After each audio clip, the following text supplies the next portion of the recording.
ரவி, ஜனங்க எல்லாரும் சாப்பாடு இல்லாம இருக்காங்க. அப்படின்னா அவங்களுக்கு சாப்பிட ஏதாவது கொடுங்க. நம்ம கிட்ட சாப்பாடு எதுவும் இல்ல, அவங்க கிட்ட இல்ல.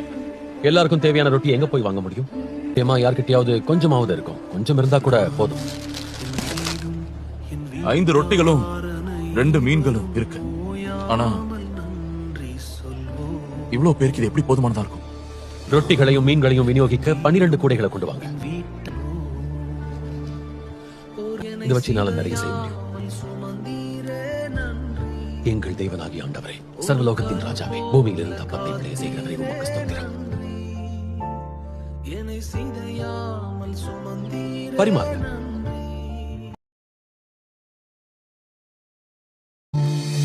எபினே